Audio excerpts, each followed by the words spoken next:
Yo guys, it's your boy Chronos Boxing and I'm back with another video. Jarrell Miller. Is he back? Is he? This guy. Yo, that was a great performance. I have to give him his plaudits for that. Well done. Unanimous decision to Jarrell Miller versus Pero. Lenier Pero. He comfortably won it, in my opinion. There was no issues. I thought in the first 2 rounds, Pero came out, and I was actually kind of concerned after that. I was like, yo, this is going to go the way I didn't want the fight to go. I thought it would have been a bit more boring this way. But he got into it in the 3rd round, and he really took over from there. So with the first 2 rounds, I thought Lenier Pero was the better boxer. He is, for sure. And he was showing it. He was picking his punches and catching Miller before Miller could really set in or get his rhythm. You know, it was catching him off guard a bit, and in some of the shots you could see it kind of bothered Miller, and I was like, oh, maybe Miller's chin might be a bit shot because it looked like he was, ooh, like some of them caught him, but I think that might have just been a bit of an off balance thing. I'll give him his cred, like his, I'll give him a little bit of leeway there. He could have been off balance. So from there, I was like, yo, it looks like, you know, this Perro guy might do it.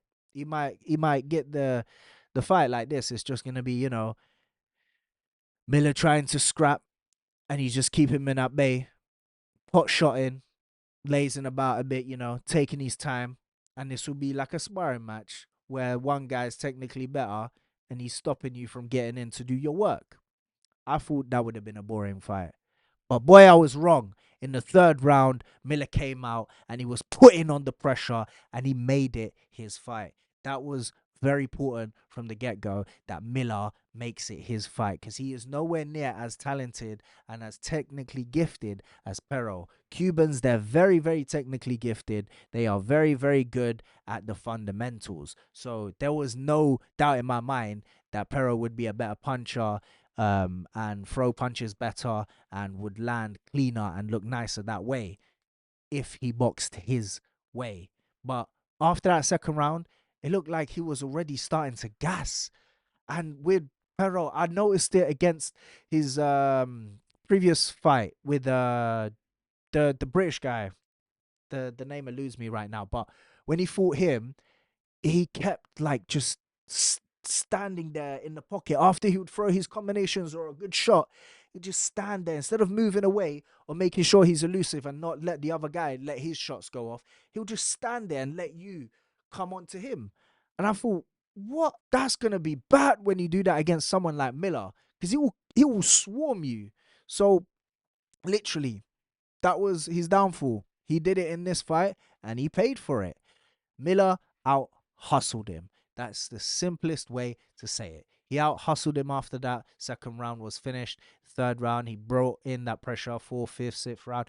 Every round after, he was just piling on the pressure. And the interesting thing about Miller is he doesn't throw all his punches with power. They are very, very light punches. They are all arm punches. You can see he's throwing flipping 4-hit combinations with one hand. Like, what? You know what I mean? He's not setting in any of his punches. He's not grounded with all his punches. He's not setting his feet to really throw with power. He's just arm punching a lot. That accumulates a lot of shots and can do a lot of accumulative damage. You have to bear in mind, this is a heavyweight we're talking about, and this one is over 250 pounds in Miller. He's a big boy. That's why he's called the big baby. Yeah. So those gave accumulative damage to Pero. And with that, you could see Pero was withering away every round. It was taking a lot out of him. And also that body that Miller's got as well. So overwhelming body. You're letting him come in and he's just moving you about. You know what I'm saying? Like it was Miller's domain. This whole fight, he was fighting his fight. And Pero got sucked into Miller's fight. And when Miller's in his zone, there was nothing Pero can do. And I already noticed it in his previous fights. He is not a powerful puncher. There was nothing to really concern Miller with. At the beginning, I thought, oh, some of those shots were making him a bit, looked a little like they were hurting. But he didn't look concerned mostly. He was just shrugging off most of those punches. So I will say it might be from just a little off balance that it looked like, oh, Miller might go. And even if let's say it wasn't off balance, let's say he did get hurt and he stumbled, it never looked like Pero was gonna jump on him for any of those type of shots. Like, he hasn't got a killer instinct. He's not like Wilder, where you see him, when he can sniff some blood, his eyes shoot up and he just goes straight out. He just goes straight wild at you. His adrenaline pumps up and he could have been gassed for that round. But if he sees you hurt, best believe he just springs out of nowhere and just has 150% energy spike and just start wailing on you, with decent speed and power to go. But Pero, he didn't look like he had any killer instinct. If he hurt Miller, he didn't look like he was gonna go and actually really pounce on him. He would have just stood there, see if he could catch another shot. There's no urgency there. So Miller probably recognized that and was way comfortable. You can see him there. He was even talking to Pero at points in that match. So I'm saying Miller was in his zone. He got his way. He just did everything he wanted to do to Pero. And yeah, for me, a dominant performance. And I have to give, like I said, I have to give Miller his kudos for this one. Well done. Is he back? He's looking like he should be in the mix. And I'm excited to see Miller. If we get this Miller coming back, yeah, just getting a little bit better, improving here and there, I can see him in some decent fights in the future. And we need to put his name in the mix now. He's beaten Pero, and this guy is supposed to be a prospect. I still think he can do something. But with these Cubans, man, Frank Sanchez, for example, is another one. They just don't have that it factor. Great boxers, great potential, but there's just, when it comes to the bigger weights, there is none of that it factor. They don't have something special about them. They're just really good, solid fighters. There's nothing special to get them to that world level contention. You know what I mean?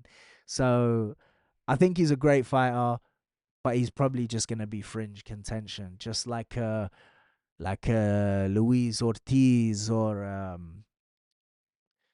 the other one. What's the other one called? Oh, I forgot. I forgot now. There's another one. Like, I have it. Yeah, sorry. Yeah, Frank Sanchez, for example, or Dorticus. Dorticus was decent as well. He was like cruiserweight. And I would say he's probably the most interesting out of all the others. Maybe he did have a bit more of a factor. He was pretty strong. He could knock a guy out. He had decent power. I'd say that was his like it factor. But even then, after he lost to Usyk, we don't hear much about from him. So I don't know, with Cubans, great fighters, but they just don't get to that next level. And I think Pero might be the next one that just misses out on world title, world level. I think he just misses out on world level. But Miller, you never know. I can see him possibly winning a title in the future. Maybe after Usyk hangs up the gloves, the titles will disperse, and I could see him going for it. I swear this was an eliminator anyway.